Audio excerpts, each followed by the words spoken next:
Guys मेरे पास cocktail की धड़ाधड़ ब्रीड आ रही थी और धड़ाधड़ मरे जा रही थी और अभी तक भी मर रही है। मतलब 5 बच्चे निकले 5 मर गए, 6 बच्चे निकले 6 मर गए। मुश्किल से 4 दिन तक जिंदा रहते थे। पेरेंट्स फीड भी करवा रहे हैं, 4-5 दिन बाद पेरेंट्स फीड करवाना छोड़ रहे थे। अब मेरे लिए बड़ा मुश्किल हो गया था वीडियो में कॉकटेल दिखाना और उसके बारे में बताना लोगों को, और उनका शौक जो है वो और भी ज्यादा जगाना, और उनको ये ना बताना कि भाई मेरे अपने बच्चे मर रहे हैं, मुझसे खुद कॉकटेल नहीं संभल रहा और दूसरों को मैं वीडियो बना बना के दिखाए जा रहा हूँ। अच्छा, मेरी वीडियोस जो देखते हैं लोग, उनके पास बच रहे थे। उनके पास क्यों बच रहे थे? अच्छी वेंटिलेशन होगी, ज्यादातर ने आउटडोर रखे हुए थे और ज्यादातर ने मटकियां लगाई हुई हैं। तो मटकियों में बहुत अच्छी वेंटिलेशन होती है। इंडोर अगर आपने रखे हुए हैं, गर्मियों में मटकियां बेस्ट हैं, लेकिन सर्दियों में बॉक्स रखना पड़ता है। अब गाइस समझ में नहीं आ रही थी क्या हो रहा है, क्यों मर रहे हैं कॉकटेल, किस बात पे मर रहे हैं। इतना ज्यादा मेरे पास ना बच्चे मरे जा रहे हैं, बच्चे मर रहे थे, कॉकटेल तो इतने नहीं मर रहे, बच्चे बहुत ज्यादा मर रहे हैं। तो मैंने क्या किया अभी रिसेंटली, बॉक्स के अंदर जो है वो, किसी को मैंने मशवरा भी दिया था कि बॉक्स ऐसे बनवाओ जिसमें वेंटिलेशन हो, लेकिन मैंने खुद अभी तक इस तरह के बॉक्सेस बनवाए नहीं थे। तो जिन्होंने ये बॉक्स बनवाए थे वो उन्होंने क्या किया, उनके पास रिजल्ट अच्छा आया, तो मैंने सुन लिया उनका कि भाई रिजल्ट अच्छा आया है। अब मसला ये आ रहा था कि उनको मैं उनको ये अभी कहता कि यार मुझे भी ये बनवा दो बॉक्स, उससे बेहतर मैंने ये समझा कि अपने बॉक्सेस के ढक्कन खोल देता हूँ और उस पर जाली लगा देता हूँ, ताकि उस जाली से एयर जो है वो क्रॉस होती रहे, एयर पास होती रहे, और देख लेते हैं हम रिजल्ट अगर अच्छा आ रहा है तो हम वेंटिलेशन वाले बॉक्सेस बाद में बनवा लेंगे। तो भाई आपके भाई ने किया ये कि कल रात को ना पेरेंट्स फीड नहीं करवा रहे थे अपने बच्चों को। तो मैंने क्या किया, मैंने उनको जई डाली, कॉकटेल को अच्छी खासी जई डाली और उनका ढक्कन खोला बॉक्स का, और उसमें मैंने जाली लगा दी। जाली लगाने के बाद मैं चला गया और मैं आज सुबह आया हूँ। तो मुझे ये डर था कि कहीं जाली से डरेंगे तो कहीं ऐसा ना हो, पेयर जाहिर सी बात है जाली से डर जाएगा तो नीचे ही नहीं उतरेगा। कई बार ऐसा होता है, आप बॉक्स के अंदर जरा सी भी चेंजिंग करते हो ना, देखो जो भी चेंजिंग करनी है ना, बच्चे अंडे देने से पहले चेंजिंग कर लो बॉक्स के अंदर, जो भी करना चाह रहे हो। क्योंकि जब बच्चे निकल आएंगे तो आप बॉक्स में छेड़छाड़ करोगे ना, नॉर्मल छेड़छाड़ का तो इशू नहीं है, आप बच्चे निकाल लो, फॉस्टर कर दो, लेकिन अगर आप बॉक्स की ज्योग्राफिकल फिजिकल लोकेशन, अगर आप फर्क आता है, अगर बॉक्स की फिजिकल अपीयरेंस में शक चेंज आता है, कोई डब्बा आपने चेंज कर दिया है, ठीक है, अचानक आपने छोटा डब्बा हटा के बड़े डब्बे लगा दिए और बच्चे उसमें डाल दिए समझ के कि अब ये उसी तरह फीड करवाएंगे, तो भाई ऐसा जरूरी नहीं है। कॉकटेल जो है वो डर जाता है, कॉकटेल डर जाता है और फिर फीड नहीं करवाता। तो मुझे ये डर था कि ये फीड ना करवाएं, शायद जाली तो मैं लगा चुका हूँ। आज आपके भाई ने आते ही कॉकटेल के बच्चे चेक किए तो सबके पोटे ऐसे भरे हुए थे कि अगर मैं जरा सा भी दबा दूं ना तो मुंह से फीड बाहर आ जाएगी, इतने भरे हुए थे। और दाना भरा हुआ था, दाना कह रहा हूँ सॉरी, ये जो जई होती है ना भरी हुई थी। तो अभी इस टाइम पे मैं आपको ये भी बता दूं कि अपने कॉकटेल्स को दाना कम डालें और जई ज्यादा डालें। अब आपका खर्चा बचेगा कि नहीं बचेगा खुद सोचें आप। कंगनी कितनी महंगी है, कनेरी सीड कितना महंगा है, जबकि ये खा ज्यादा जई रहे हैं। जो महंगा दाना हम लोग खरीद रहे हैं वो ये कम खा रहे हैं अभी इन दिनों में, खास करके गर्मी है ना, चबाया नहीं जा रहा है इनसे। हाँ, किसी के पास आउटडोर है और दाना सही खाया जा रहा है, कॉकटेल सही खा रहे हैं, तो फिर वो तो खिलाता रहे, अब उसको थोड़ी कह रहा हूं मैं। यार मेरे कहने पर बात नहीं किया करो, देखा करो आपके पास क्या चक्कर चल रहा है। मैं तो अपने हिसाब से बात कर रहा हूँ, अब आपका हिसाब क्या है ये मुझे क्या पता। ठीक है, आप में से कई लोगों ने बाहर रखे होंगे छत के ऊपर आगे पीछे, तो वो उनका अपना हिसाब किताब है। तो इस वजह से मैं आपको समझा रहा हूँ कि आप अपनी छत का देखकर उसके हिसाब से छत पे रखें तो ठीक है, दाना खा रहे हैं तो सही है, खाने दें, आप उसमें जई ज्यादा ऐड कर दें। लेकिन मैंने अगर आपको बताया कि भाई मैं सिर्फ जई डाल रहा हूँ, तो पता चले आपने मेरा सुन के कि जई डाल रहा है और आप सिर्फ जो है वो जई डालना शुरू करते हैं, जबकि आपका सेटअप आउटडोर हो और वो दाना जो है बिला वजह आपका चक्कर जो है वो खराब हो जाए। तो माइक चेक करना पड़ता है हमें बार बार, क्योंकि मैंने माइक पकड़ा हुआ है, इसकी लाइट कभी कभार ऑफ हो जाती है तो रिकॉर्डिंग नहीं होती, इसलिए थोड़ा सा जर्क आ रहा है वॉइस के अंदर, क्योंकि ये चार्ज नहीं है, किसी भी वक्त बंद हो सकता है, तो हमारी रिकॉर्डिंग आधी ना रह जाए, डर लग रहा है हमें। सो एक ये बात भी है, और दूसरा ये कि अब मेरे पास इंडोर है ना, इसलिए मैं जई ज्यादा डाल रहा हूँ। इंडोर वाले जितने लोग सुन रहे हैं वो कोशिश करें जई ज्यादा डालें और चेक करें कि दाना खा रहे हैं कि नहीं खा रहे आपके बर्ड्स। और बेटा बाजरे के बारे में सोचना भी मत, बाजरे के बारे में सोचना भी मत। बाजरा मैं इतना डालता हूँ कि सस्टेनेबिलिटी के लिए, दाने के अंदर सस्टेनेबिलिटी आ जाए, ठीक है। लेकिन आप लोग जो है ना बाजरा बहुत ज़्यादा मत डालिएगा। मिसाल के तौर पे आपके पास 1 किलो दाना है, ठीक है, 1 किलो दाने में 50 ग्राम से ऊपर बाजरा नहीं होना चाहिए, हद से हद 50 ग्राम। और कोई अगर डालना चाह रहा है इससे ज़्यादा तो 100 ग्राम, 100 ग्राम से ऊपर अगर आप डालोगे तो फिर आपका गेम हो गया भाई, आपका गेम आपके ऊपर है, आपकी जिम्मेदारी आपके हाथ में।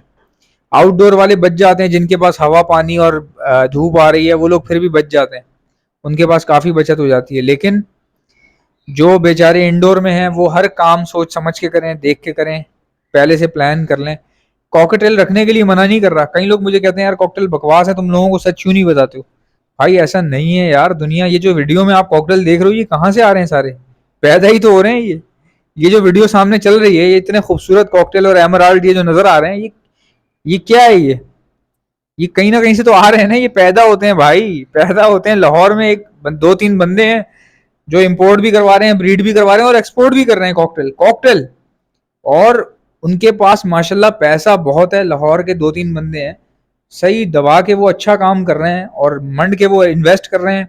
अल्लाह पाक ने उनको रोजगार भी बहुत अच्छा दिया हुआ है। मैं अगर कमाई की बात की जाए ना, कमाई की बात अगर की जाए तो उनके सामने मेरा कोई मतलब के मवाजना ही नहीं है। हो सकता है मुझे थोड़ा बहुत नॉलेज ज़्यादा हो उनसे, या मुझे तजुर्बा कह लें कि थोड़ा सा पुराना हो मेरा उनसे, ये हो सकता है। लेकिन कई लोगों का ऐसा भी है कि हमसे पहले का काम कर रहे हैं।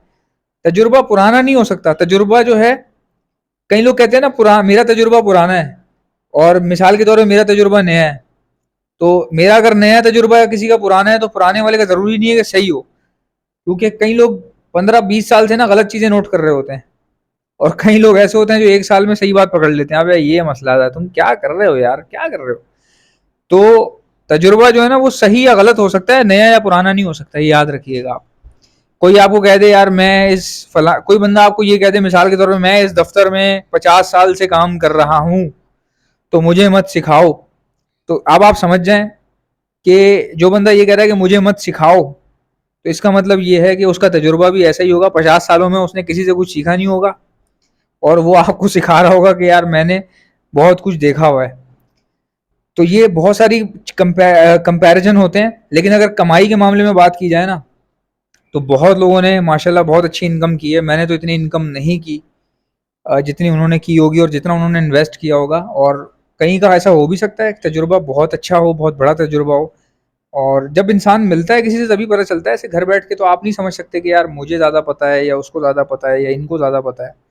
लेकिन जो चीज़ें मैं डेली बेसिस पे नोट करता हूँ वो मैं शेयर कर देता हूँ वीडियो के ज़रिए। बहुत सारे लोग बेचारे वीडियो नहीं बनाते टाइम ना होने की वजह से, हो सकता है उनको हमसे ज़्यादा पता हो। तो आप लोग भी शेयर किया करें कमेंट्स के अंदर। कोई अगर बेचारा मासूम आदमी पूछ रहा है कि कॉकटेल के लिए कितना केज रिक्वायर्ड है, तो भाई उस बंदे से मैं कैसे बात करूंगा? आप लोग कमेंट अगर ऐसा देखो तो हेल्प कर दिया करो, नीचे आप लोग जवाब दे दिया करो, उसको अच्छा साइज़ बता दो। क्योंकि यार मैं तो तंग आ गया हूँ बहुत, मतलब काम ज़्यादा होते हैं ना। अब मैं किसी को बताऊँ ये बच्चों वाली चीज़ें? अब एक बंदा पूछ रहा है यार हैंड फीड कैसे करवाते हैं, तो मैं तो यार बेहोश हो जाऊंगा। इस मतलब क्या करूंगा मैं? इतनी वीडियोस बना चुका हूँ, इतना सब कुछ जो है वो किया है। तो आप लोग हेल्प किया करें। कमेंट्स में कोई नया बेचारा मासूम बंदा होता है पूछ रहा होता है, तो थोड़ा सा हाथ बढ़ाया करें किसी की तरफ, उसको बता दिया करें ताकि उसको भी आसानी हो जाए। ताकि ऐसा ना हो कि ज़िंदगी में कॉकटेल रखने वाला कोई हो ही ना बेचारा, जबकि इतनी अच्छी ब्रीड आ रही है। और कई लोगों को मैं बता चुका हूँ कि कॉकटेल ही नहीं होने चाहिए, कॉकटेल भी होने चाहिए। अगर आप सेटअप लगा रहे हैं, परिंदे रख रहे हैं, तो कॉकटेल ही का मत बनाए सेटअप। कोई बंदा सेटअप बनाना चाह रहा है तो कॉकटेल ही का नहीं बनाए, कॉकटेल भी रख ले। अब आप समझे मेरी बात, कॉकटेल भी रख ले। और जहाँ तक बात रही मुनाफे की, क्या कॉकटेल में फ़ायदा है? बहुत फ़ायदा है भाई। जगह की गेम है, सारी गेम जगह की है, सारी गेम जगह की है और पैसों की है। तुम्हारे पास पैसे हैं, तुमने एसी लगवा लिया, तुम्हारे पास पैसे हैं, तुमने वेंटिलेशन बनवा ली अलग से, तुम्हारे पास पैसे हैं, तुमने अलग से ऑक्सीजन पाइप्स बनवा लिए, वेंटिलेटर्स होते हैं बड़े बड़े, वो लगवा लिए, तो ब्रीड तुम्हारी ज़ाहिर है डबल हो जाएगी। जितना पैसा आप लगाते चले जाओगे उतना बनाते चले जाओगे। तो पैसे से पैसा बनता है, हवा से पैसा नहीं बन सकता, ये याद रखिएगा। तो ये गलत फहमी होती है लोगों को और वो राय कायम कर लेते हैं कि ब्रीड सही नहीं आ रही। सो गाइज, अगर आप में से किसी को भी बर्ड्स के लिए ब्रीडिंग मल्टीविटामिन चाहिए हो तो आप हमसे ऑर्डर पर मंगवा सकते हैं। अगर किसी को दाना चाहिए तो वो भी आप हमसे ऑर्डर पर मंगवा सकते हैं। मैं all over the Pakistan supply करता हूँ। ऑर्डर करने का तरीका मैं आपको बताता हूँ, पहले सुन लें कि मेरे पास क्या क्या चीज़ें हैं। हमारे पास दाना है, ब्रीडिंग मल्टीविटामिन है, डॉक्सीसाइक्लिन जो बच्चों को बचाने में मदद देती है। अगर पेरेंट्स फीड भी सही करवा रहे हैं, टेम्परेचर भी ठीक है, फिर भी बच्चे मर रहे हैं भरे हुए पोटे के साथ, तो फिर उनको डॉक्सीसाइक्लिन देना ज़रूरी होता है। ये डॉक्सीसाइक्लिन बहुत सारी जगहों पे इस्तेमाल होती है, यानी कि बहुत बार इस्तेमाल होती है। बाहर से कोई बर्ड लेकर आए हैं नया नया, उसको 6 दिन जो है ना अलग रखना पड़ता है, 5 से 6 दिन, और उसको इसी डॉक्सीसाइक्लिन का कोर्स करवाया जाता है 6 दिन का। उसको करवाने के बाद उसको फिर जब वो ये कर ले उसके बाद ही अपनी एवियरी में ऐड किया जाता है। उससे पहले अगर आप ऐड करेंगे तो फिर 50-50 होता है, कभी कभार कोई ना कोई बैक्टीरियल इन्फेक्शन उस बर्ड के साथ आ जाता है।